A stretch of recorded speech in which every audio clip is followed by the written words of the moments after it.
조갑제 TV 시청자 여러분 안녕하십니까. 2024년 6월 26일 오후 5시 30분입니다.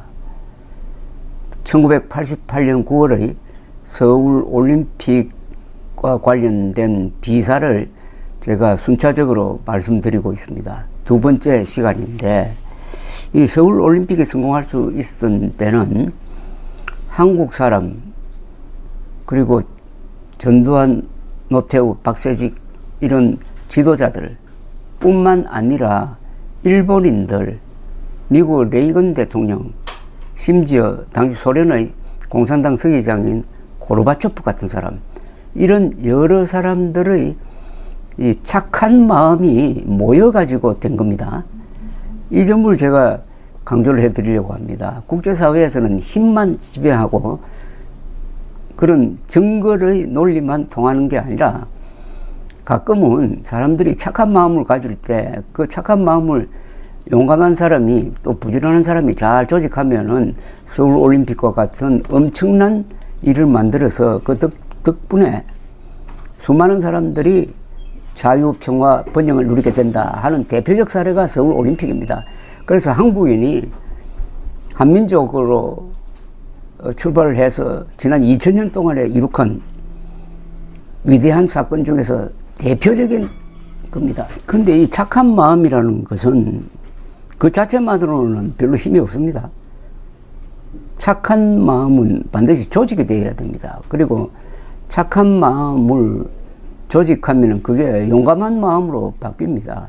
이게 바로 유능하다는 거죠. 무능한 사람이 착하기만 해야 그 무슨 의미가 있겠습니까? 유능하고 착하고 용감하고 이런 마음이 모여서 서울올림픽이라는 드라마를 만들어내었는데, 그것은 역시 서울올림픽을 주도한 세력, 전두환, 노태우, 박세직 뭐 이런 분들로 대표되는 이 주체 세력이 뛰어났다는 얘기입니다. 그들은 최다의 참여, 그리고 최고의 경기 운영, 최선의 안전, 최대의 수익을 올렸습니다. 이게 수치로 증명이 됩니다. 서울올림픽의 성공은. 이 박정희, 전두환 두 대통령의 올림픽 대전략을 외교에서 집행한 사람은 노태우 대통령이었습니다.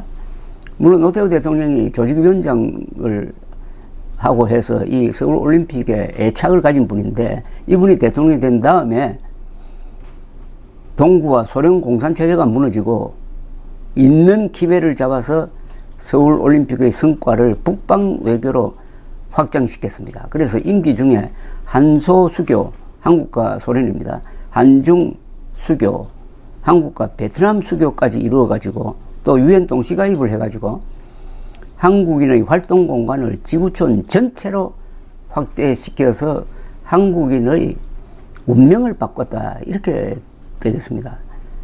서울올림픽이 동구 소련 사람들을 각성시켜 그 이듬해 1989년의 공산체제 붕괴를 재촉한 요인이 되었다는 이야기는 많은데, 또 하나 1987년 6.29 선언을 통하여 한국의 민주화에 결정적 역할을 했다는 점에 대해서는 사람들이 놓치고 있습니다. 전두환 대통령은 단임제 실천으로 평화적 정권 이양, 물가 안정을 기본축으로 한 경제성장, 그리고 올림픽 준비를 자신의 3대 임무로 설정해가지고 우직하게 밀어붙였는데, 세계 가운데 가장 정성을 다해 챙긴 것은 서울 올림픽이었습니다. 그래서 이 이야기를 좀 하겠습니다. 제5공화국의 청와대는 통치사료 담당 비서관을 두었습니다. 조선조의 사관을 닮은 이 자리에 있었던 분이 동아일보 정치부 기자 출신인 김성익 선생이었는데, 1986년에서 88년 사이 그가 기록한 격동기의 대통령 은행은 드라마 대사처럼 아주 생생합니다. 비공개 자리에서 쏟아낸 입담 좋은 전두환 대통령의 솔직한 말은 구수하고 인간적이기도 합니다. 올림픽과 관련된 전두환 의혹을 따라가다가 보면 문득 순정이라는 단어가 생각이 납니다. 서울 올림픽에 꽂힌 한 사나이의 순정. 예, 근데 1986년 3월 1일 오후 청와대 영빈관에서 서울 아시아 경기대회 운영계획 보고회가 대통령 주재로 열렸는데, 이 자리에는 김만재 부총리, 장세동 안기부장, 손재석 문교장관, 박세직 체육부 장관, 이혜원 보사부 장관, 김종화 대한체육회장 등 135명이 참석했습니다. 이 자리에서 전두환 대통령은 이렇게 강조한 것으로 기록이 되어 있습니다. 8688을 우리가 어떻게 유치했습니까? 우리 한민족이 하도 고생을 많이 하고 잘해보려고 해도 안 되고 하니 하늘이 큰 선물로 준 것인데, 이런 걸 활용 못하는 민족은 이 지구상에 살아남을 수가 없어요. 살아남아도 종노릇밖에 할 게 없어요. 이것을 우리가 소화하지 못하면 후손에게 뿐 아니라 나라와 역사에 죄를 짓는 거요. 모든 분야에서 끝마무리를 잘 해주기 당부합니다. 전두환 당시 대통령은 자신의 결단으로 유치에 성공한 88 서울올림픽에 유별난 애정을 가지고 준비에 정력을 쏟았습니다.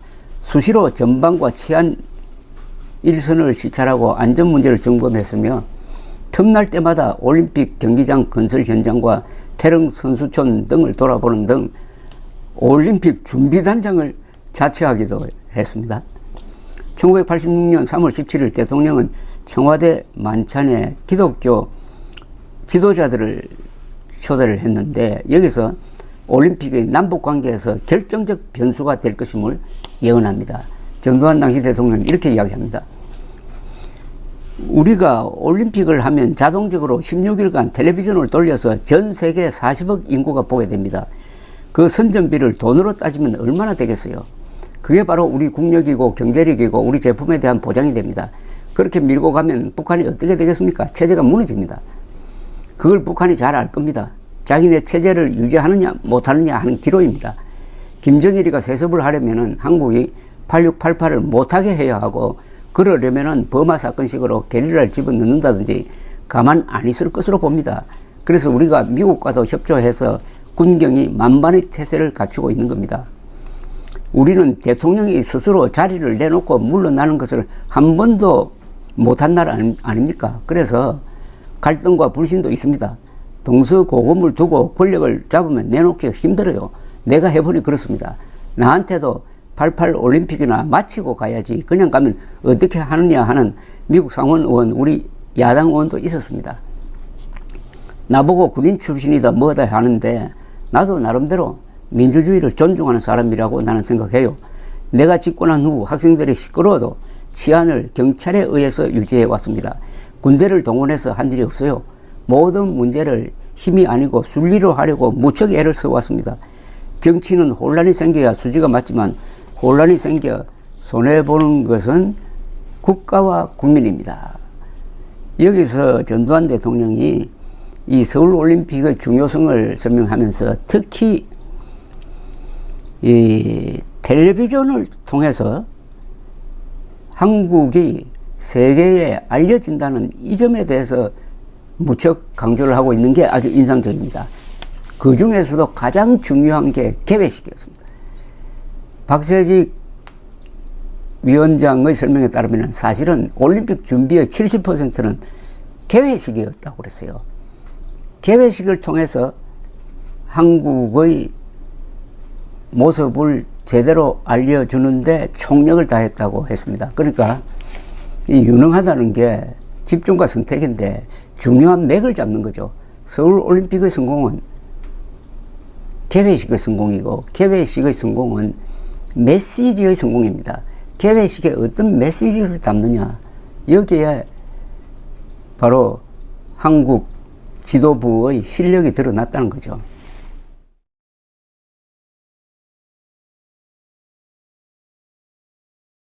전두환 대통령은 1986년 4월 28일 낮 주요 언론사 사장들을 청와대로 초청해가지고 점심을 함께 하면서 이런 비화를 틀어놓습니다. 내가 늘 말하지만 대통령이 어떤 일이 있어도 임기를 마치기 전에 죽지 않고 임기를 마치고 살아나가면은 민주주의 발전에 큰 전기가 된다는 것을 강조하고 싶어요. 내가 반드시 살아서 나가야 합니다. 개인적으로는 설사 빨리 죽으면 좋겠다고 생각하더라도 나라를 생각해서는 내가 살아서 임기를 끝내고 물러가야 됩니다. 북한이 우리한테 별별 방해 공작을 다 하고 있지 않습니까? 올림픽을 반대하다가 공동 주최하자고 하다가 이제는 종목을 반반씩 나누자 24개 종목 중에 10종목만 내놔라 우는. 내가 이번에 IOC 위원장을 만나보니 소련, 중공, 쿠바, 동구권이 어울려가지고 IOC에 겁을 주었답니다. 이북에서 올림픽 종목을 몇 종목 안 주면은 서울을 밀어버린다고 한다는 거예요. 언론에는 비밀입니다만 내가 구라파 방문 중에 사마란치 IOC 위원장이 스페인에서 스위스로 날아와서 만났습니다. 이분이 손을 떨면서 긴장을 해요. 이북이 군사적 준비가 다 되어 있다고 이야기를 해요. 립시 주한 미군 사령관이 미국에서의 기자회견에서 북의 동향이 심상치 않다고 했는데 괜찮으냐고 나에게 물어요. 그래서 당신이 직접 들었느냐고 되물었어요. 직접도 듣고 소련, 중공, 쿠바 등 몇 나라에서도 그러더라는 이야기예요. 그러면서 하는 말이 그러지 말고 이북한테 10개 종목을 떼어주고 서울올림픽을 성공시키면 어떠냐고 그래요. 그래서 내가 절대 그런 이야기 하지 말라고 하면서 한국이 이북에 비해서 군사력이 약한 것은 사실이지만은 50년대처럼 그렇게 약한 것은 아니다. 우리는 주한미군이 있지 않느냐. 걱정 말라고 했습니다. 내가 이북에 한 종목도 못 준다고 했어요. 당신이 지금까지 의연하게 잘해왔는데 내가 대통령으로 있는 한 걱정 말라고 했습니다. 사마란치 위원장 말이 그렇지만 각하는 88년 2월에 그만두시지 않느냐고 해요. 그만두시면 국내 문제는 어떻게 되느냐고 물어요. 그래서 내가 우리 국민이 얼마나 우수하냐. 나보다 100배 잘할 유능한 사람이 줄을 서서 기다린다. 올림픽은 내가 책임지마.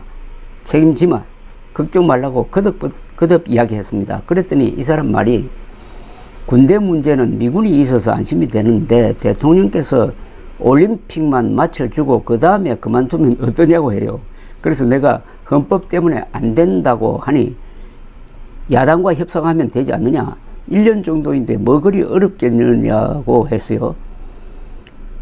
88년 2월에 퇴임하시기 때문에 걱정이 된다고 했어요. 8688이 다가오는데 나도 대통령을 무사히 끝내고 안전하게 보따리 사서 우리 집에 돌아가도록 선례를 남겨야 선진화하는 길입니다. 민주주의를 위해서는 가급적 내가 속상한 일을 참고 순리로 여론에 의해 풀려나가게 되기를 기대합니다. 독사도 밟으면 무너는 겁니다. 외국 언론이나 외국 국회의원이 정부를 까면은 우리 언론은 좋다고 그걸 잡아서 쓸 게 아니라 우리 정부를 보호해 줘야 합니다. 1986년 8월 11일 오전 전두환 당시 대통령은 청와대 상춘제에서 청와대 출입 기자단과 간담회를 가졌는데 여기서 비화를 하나 공개를 합니다. 버마에서 아웅산 사건을 당하고 몇 분 사이로 죽을 뻔한 위기를 넘기고 난 다음에 비행기를 타고 돌아오면서 여러 가지 상념에 잠이 오질 않았어요. 내가 그때 내자에게 말했어요. 이번에 내가 죽었더라면 나라가 어떻게 됐겠느냐고. 내가 살았으니 무엇을 해야 하느냐고. 하늘이 하는 일이지 인력으로만 되는 일이 아니지 않느냐. 내가 살았다는 것은 분명히 하늘이 나한테 하라고 하는 일이 있지 않겠느냐. 그런 이야기를 했습니다. 내가 새로이 굳게 마음을 먹었습니다. 어떻게 하든지 전쟁을 막아야겠다. 그래서 국민들의 고통을 들어야 되겠다고 마음을 먹었어요. 이와 같이 내 집념은 생사를 넘는 강력한 것이라고 할 수 있습니다. 칼 007기 격추 사건이 얼마나 슬프고 원통한 일이었습니까? 그리고 한 달 후에 버마에서 북한이 나를 죽이려고 테러를 했는데 원래 국가 원수에 대한 테러는 선전포고 사유가 될 수 있어요. 그때 우리 군에서는 육군, 해군, 공군 할 것 없이 북한을 때리려고 해서 세네월드 유엔군 사령관이 얼굴이 새하얗게 됐어요. 내가 버마에서 돌아와 보니 군에서 전부 때릴 준비가 다 되어 있었어요. 위에서 승인을 안 해도 들어가겠다는 거야. 당하고 있을 수만은 없지 않느냐고. 그래서 내가 그 보고를 받고 바쁜 가운데에서 전방을 돌고 군 지휘관들을 만나서 이렇게 이야기를 했습니다. 나라를 사랑하고 대통령에 대한 충성심을 보여준 데 대해서는 감사한다. 그러나 전투를 하고 안 하고 하는 상황 판단은 국가 원수로서 폭넓게 보니 여러분보다는 낫다. 내가 필요한 시기, 적절한 시기에 때리라고 할 때 때리라고 했어요. 내 명령 없이 병사 한 명이라도 넘으면 나에 대한 불충이다. 내 명령에 따르라. 그렇게 진정을 시켰습니다. 지금 북한이 대화를 하지 않는 것은 88년까지 승부를 보려는 저의를 갖고 있다고 나는 봐요. 북한은 30년 이상 국민 복지를 희생하고 군사비에 투자를 하고 있습니다. 우리는 GNP 규모가 해마다 커지니까 북한이 군사력으로 경쟁하는 데는 한계가 오게 되어 있어요. 88년에 올림픽과 정권 이양이 잘 끝나면은 북한은 대화 노선으로 나오지 않을 수 없습니다. 90년에 가면 틀림없이 진짜 대화를 하려고 할 것이고 올림픽만 끝나면은 중공과 소련도 우리한테 태도가 달라질 겁니다. 그러나 어떤 분야든 우리가 취약점을 보이면은 전애들은 집중 공격을 해요.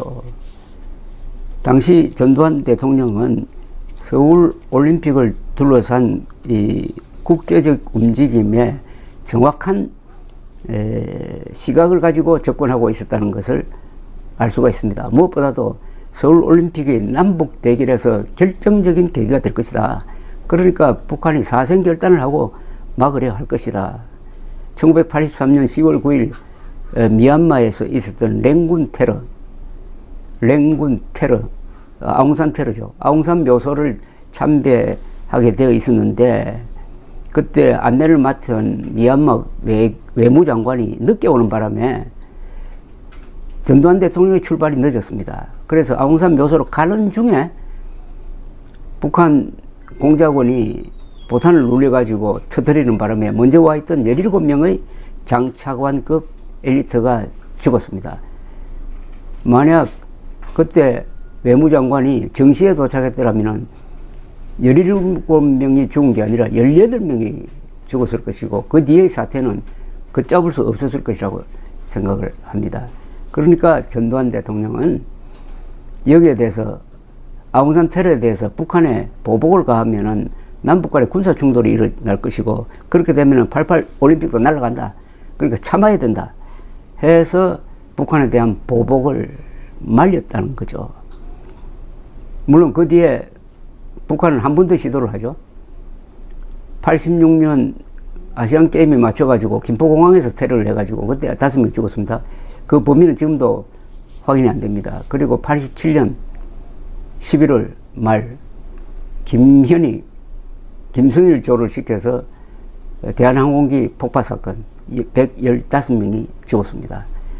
이것은 김성일 그리고 김현희 두 사람이 일본 위조 여권을 갖고 있었습니다. 그래서 잡히더라도 북한 사람임이 들통 안 나도록 조치를 취해서 했는데 결국 두 사람이 바레인 공항에서 일본 외교관에 의해서 출국이 차단되고 그 순간 김성일이는 담배깨비 속에 감추어 두었던 청산가리를 씹어서 현장에서 죽고 김현희도 따라서 했지만은 그 순간 어머니 생각이 나서 좀 멈칫했다는 걸 아닙니까? 그렇게 살았습니다. 그래서 이 사건이 김정일이가 서울올림픽을 방해하기 위해서 일으킨 항공테러라는 게 알려지면서 국제사회에서 북한 정권이 더 고립되고 그 이후 88 서울올림픽까지는 차마 북한도 다시 테러를 할 엄두가 나지 않았던 저간의 배경을 깔고 전두환 대통령이 이야기를 하고 있습니다. 전두환 대통령은 서울올림픽을 성공시키면은 남북 대결에서 우리가 우위를 점한다. 서울올림픽 준비를 통해서 한국 사회의 모든 분야가 업그레이드 된다. 서울올림픽을 추진하면서 자연스럽게 소련 동구권과 접촉할 수 있으므로 일종의 채널이 생긴다.